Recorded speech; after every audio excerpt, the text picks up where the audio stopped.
Hi friends, నేను మీ Kusma. Welcome to our channel and welcome to this new video. I hope మీ అందరూ కూడా హ్యాపీ అండ్ హెల్తీగా ఉన్నారని మనస్ఫూర్తిగా కోరుకుంటూ ఇవాళ పూజా బ్లాగ్ అయితే స్టార్ట్ చేశాను. మరి ఇది వచ్చేసరికి ఫస్ట్ శ్రావణ శుక్రవారం అనమాట. నేను సింపుల్గా ఇంట్లో ఎలా పూజ చేసుకున్నానో మీ అందరితో షేర్ చేస్తాను. ఐ హోప్ మీ అందరికీ ఈ వీడియో ఖచ్చితంగా నచ్చుతుంది. చిన్న లైక్ చేయడం మాత్రం మర్చిపోకండి. అలాగే మీలో ఎవరైనా ఫస్ట్ టైం విజిట్ చేస్తున్నట్లయితే మన ఛానల్కి ప్లీజ్ సబ్స్క్రైబ్ చేసుకుంటారని మనస్ఫూర్తిగా కోరుకుంటున్నాను. సో శుక్రవారం అండి, టైం వచ్చేసరికి 4:45 అలాగవుతుందనమాట. సో ఇంకా ఫస్ట్ తలస్నానం ఇవన్నీ చేసుకొని ఇంకా దీపారాధన అయితే ఫస్ట్ చేస్తున్నాను అనమాట. సో సింపుల్గా చేసుకుంటానండి. ఈవెన్ వరలక్ష్మి వ్రతం అయినా కూడా ఎక్కువ హడాబడి లేకుండా, అంటే ఎలాగంటే ఇంచుమించుగా నా డైలీ పూజా రొటీన్ ఎలా ఉంటుందో సేమ్ అలానే ఉంటుంది. అయితే మరికొంచెం టైం కేటాయిస్తాను అలంకరణకి. ఇంకా ఏవైనా దేవుడు ఏమైనా చదువుకోవాలి అనుకుంటే ఉట్టి రోజుల్లో కుదరదు, కొంచెం టైం ఉండదు. బట్ ఇలాంటి ప్రత్యేక రోజుల్లో కొంచెం ఎక్కువ చదువుతాను అనమాట దేవుడి దగ్గర కూర్చొని. సో ఇదిగోండి, ఇంకా దీపారాధన అయిపోయిన తర్వాత మరికొన్ని ఏర్పాట్లు అయితే చేసుకున్నాను. అంటే ఈరోజు చీర కట్టుకొని పూజ చేసుకున్నాను అనుకున్నాను, కానీ ఫస్ట్ దీపారాధన చేసేటప్పుడు నార్మల్గా చేసేసాను. నైటీ వేసుకొని పూజ అయితే చేశానండి. ఎందుకంటే ఒకటి, ఈరోజు శారీ కట్టుకోవాలి అని ఖచ్చితంగా అనుకుంటాను, కానీ శారీ కట్టుకొని రెడీ అవ్వడానికి కాస్త టైం పడుతుంది కదా. సో ఈలోపు ఫస్ట్ దీపారాధన చేసేసి ఇంకా నెక్స్ట్ అయితే ఇంకా మిగతా ఏర్పాట్లన్నీ కూడా చేసుకుంటున్నాను. హారతి కర్పూరం నిండుకుంది, కొత్త ప్యాకెట్ అయితే ఇప్పుకున్నాను. ఇంకా కుంకుమరిని నిండా అంటే నింపుగా కుంకుమ అయితే ఉంచుకున్నాను అనమాట. సో ఇలాంటి రోజుల్లో మనకి కుంకుమరిని నిండుకోకూడదు. పసుపు కుంకుమ ఇవన్నీ పూజ ఐటమ్స్ అన్నీ కూడా మనకి ఎప్పుడు ఫుల్ఫిల్గా ఉండేలాగా నేను చూసుకుంటాను. ఇంకా పువ్వుల విషయానికి వస్తానండి. ఇక్కడైతే రెగ్యులర్గా మాకు జాజి పువ్వులు అండ్ చామంతి పువ్వులు దొరుకుతున్నాయి, రోజెస్ కూడా దొరుకుతున్నాయండి. సో ఈరోజు అయితే అలంకరణ చేయబోతున్నాను జాజి పువ్వులు ఇంకా చామంతి పువ్వులు. చామంతి పువ్వులు అయితే ఎల్లో ఇంకా పర్పుల్ కలర్ దొరికాయి అనమాట. సో వీటితోటి పూజ అయితే స్టార్ట్ చేశాను. ఆ తర్వాత ఇదిగోండి ఫస్ట్ మంచిగా కుంకుమ బొట్టు పెట్టుకొని, నేను పూజ చేసేటప్పుడు అండి గాజులు వేసుకొని ఉండాలి, బొట్టు పెట్టుకొని ఉండాలి. ఆ తర్వాత నీట్గా నేను రెడీ అయి ఉండాలి. రెడీ అంటే ఏదో అనేసుకోకండి, సింపుల్గానే రెడీ అయి ఉంటాను అని చెప్పేసి నేను అనుకుంటాను. అయితే ప్రతిరోజు నార్మల్గా ట్రైపోడ్ అయితే దేవుడి గుడి దగ్గర పెట్టేసి షూట్ చేసేస్తాను. కానీ సరే అంటే అమ్మ ఇటు పక్క అయితే కొంచెం సెట్ చేస్తున్నది. మీ అందరితోటి మొత్తం పూజా ప్రాసెస్ మీతో షేర్ చేసుకుంటానని చెప్పేసి ఈరోజు అనుకున్నాను అనమాట. సో ఫస్ట్ థింగ్, ఒకవేళ మనం శారీతో పూజ చేస్తున్నామంటే బయట కొంగు శుభ్రంగా నడుముకి దోపేసి చక్క చేసుకుంటాం. ఎందుకంటే చాలామందికి కొంచెం కిందన దేవుడి గుడి ఉంటుంది అండ్ మనం నిలబడి ఇలా దండం పెట్టేటప్పుడు ఆ కొంగు ఎక్కడైనా దీపాలకు అంటుకోవచ్చు. సో ఆ జాగ్రత్త మనం తీసుకోవాలన్నమాట. సో ఇదిగోండి బయట కొంగు నడుముకి ఇలాగ దోపేసుకొని పూజ అయితే స్టార్ట్ చేస్తున్నాను. ఇంకా కుంకుమ బొట్టు కంపల్సరీగా పెట్టుకోవాలండి, మనం పెట్టుకోవాలి, అమ్మవారికి పెట్టుకోవాలి. ఇంకో ముఖ్యమైన విషయం ఏంటి అంటే, ఒకళ్ళు నైటీ వేసుకున్నాను అనుకోండి, ఒకళ్ళు నేనే నా ఉద్దేశం అంటే నా విషయమే చెప్పుకోవడానికి వెళ్తే నైటీ వేసుకొని పూజ అయితే చేశానంటే టవల్ ఒకటి వేసుకొని భుజం మీద చేస్తానన్నమాట. సో ఇదిగోండి ఫస్ట్ మార్నింగ్ చెప్పాను కదా 4 గంటలకు దీపారాధన చేసేస్తాను. ఇప్పుడైతే నూనె అయితే నిండుకుందనమాట. మరి కొంచెం నూనె వడ్డించేసి నువ్వుల నూనెతోటి ప్రతిరోజు నేను దీపారాధన చేస్తానండి. సో ఇంకా మరి కొంచెం నూనె వడ్డించేసి, ఎందుకంటే ఈరోజు దీపాలు ఏకంగా మొత్తం నైవేద్యం అయిన దాకా దీపాలు వెలుగుతూ ఉంటే బాగుంటుంది అని చెప్పేసి అనుకున్నాను అనమాట. సో చూస్తున్నారు కదా, మంచి లైటింగ్ వచ్చేసి ఎల్లో కలర్ చామంతి పూలు మంచిగా మెరుస్తున్నాయి అనమాట. అండ్ జాజి పూలు కూడాను ఇవి వచ్చేసరికి ఒక్కో మూర 50 రూపాయలండి. సో ఒక మూరకి మరికొంచెం ఎక్స్ట్రా ఇచ్చారనమాట. సో ఇదిగోండి స్వామి అమ్మవార్లకి అయితే చూస్తున్నాను ఏ విధంగా అలంకరణ చేస్తే బాగుంటుంది అండ్ దండంతా కూడా సరిపోతుంది అని చెప్పేసి లెక్కలోని. ఇంకా రీసెంట్గా లాస్ట్ బ్లాగ్ చూసారో లేదో, శారీ డ్రాపింగ్ కూడా నేను అమ్మవారికి చేసి చూపించాను. అది కూడా బ్లౌజ్ పీస్ తోటి మంచి కలర్ బాగుంది కదండి, గ్రీన్ కలర్, చిలక పచ్చ రంగు అంటారు. ఈ కలర్ నాకు భలే ఇష్టం అనమాట. సో ఇదిగోండి ఇంకాను అలంకరణ మొత్తం అయిపోయింది. ఇప్పుడు అలంకరణ అయిపోయిన తర్వాత ధూపం. సో ప్రతిరోజు నేను దశాంగంతో ధూపం అయితే వేస్తానన్నమాట. సో ఇదైతే పొడి ఇంకా కోన్ కూడా వస్తూ ఉంటాయి. కోన్ కూడా లాస్ట్ టైం తీసుకొచ్చాను. సో ఈ పౌడర్ ఏంటంటే నాకు అలవాటు అయిపోయిందండి.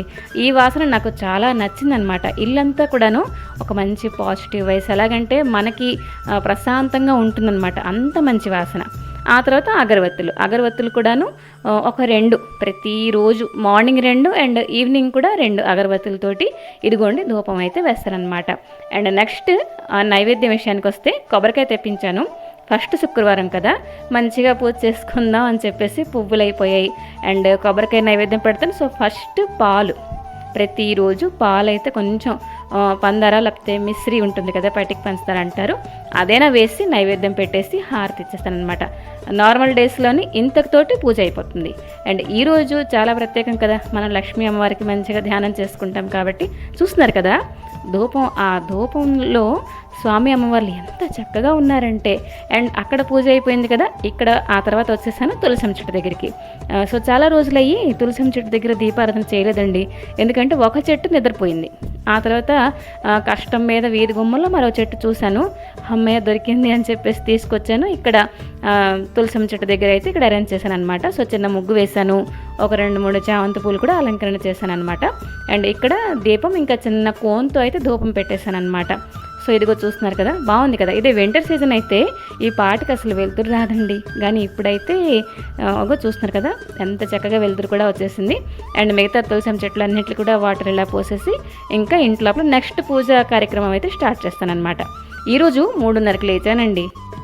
అంటే ఎందుకు నేను ఆ టైం ప్రిఫర్ చేస్తానంటే 5 గంటల నుంచి ఇంట్లో నార్మల్ పనులు ఎలాగంటే అందరూ లేచిపోతారు, టీలు కాఫీలు ఆ తర్వాత టిఫిన్లు వంట ఇవన్నీ కూడా ఉంటాయన్నమాట.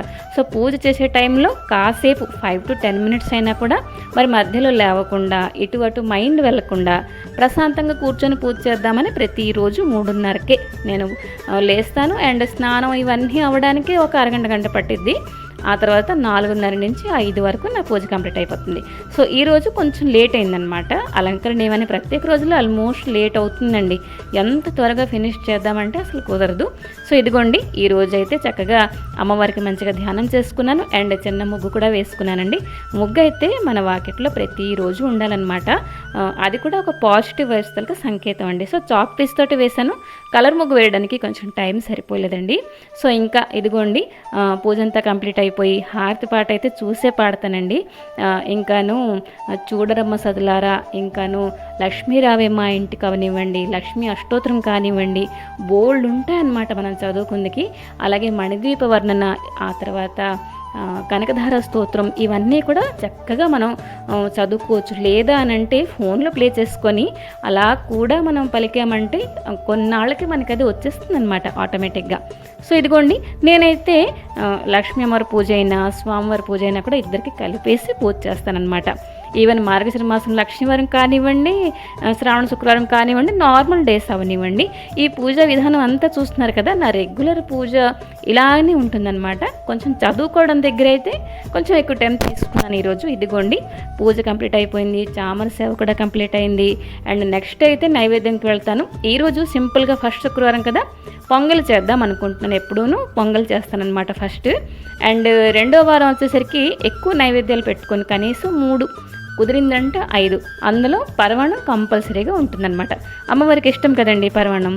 సో ఇక్కడ ఇదిగోండి జీలకర్ర అండ్ మిరియాలు కొంచెం కచ్చపచ్చగా దంచేస్తున్నాను. తాలింపు వేసిన పొంగల్ అయితే చేస్తానన్నమాట.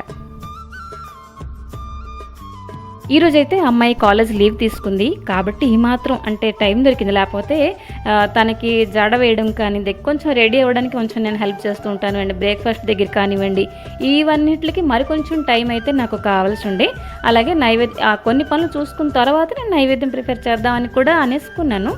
అయితే లక్కీగా టైం దొరికింది. సో ఇదిగోండి కొంచెం నెయ్యితోటి తాలింపు వేసేసి జీలకర్ర ఇంకా మిరియాలు కచ్చపచ్చగా దంచాం కదా, అది ఇంకాను రెడ్ చిల్లీ అయితే కొంచెం స్కిప్ చేశాను ఈరోజు, ఎందుకంటే మిరియాలు ఎక్కువ వేసాను, అల్లం తురుము కొంచెం ఎక్కువ వేసాను అనమాట.